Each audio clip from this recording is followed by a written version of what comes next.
Greetings from Infocomm. This is Art Fireman, Projector Reviews and Projector Reviews TV. We're at the Epson booth right now. It's Wednesday, first day of Infocomm, Las Vegas.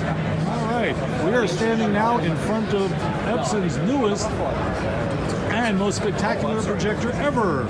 So here we go. I'd like to introduce you to Gavin over here. Hi. Oh, let's see if I can get some light on your face there. You're being backlit badly. All right.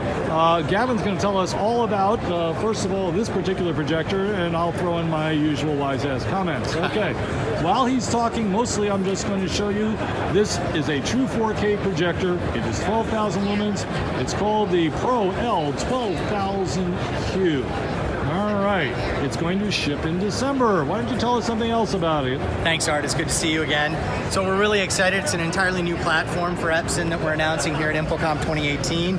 So just over 100 pounds, 112 pounds for the native 4K 12,000 lumen projector. A true commercial projector. All right. Yes. So it's got configurable interface boards, so you can order it with one interface board based on however you're going to feed it content. You can populate it with another one if you decide to change how you're feeding it content, or if new standards evolve. So it's very good in terms of future-proofing. Excellent. It's got power out, so if you needed to power a transceiver to change media.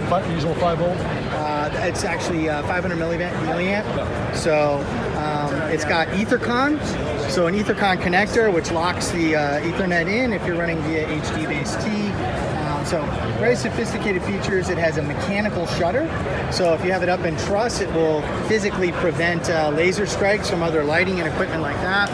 It has 2 cameras on the front, which will allow it to actually do automated blending by using horizontal and vertical lens shift. Okay. So very sophisticated software, new configurable inputs, native 4K, a brand new platform for us. And I think the most important thing, one of the most important things, is it runs on our standard Pro L1000 lenses. So all of the lenses, everything from our single lamp G7000 series to our Pro L1000 series, the same lenses for this new platform. Gotcha.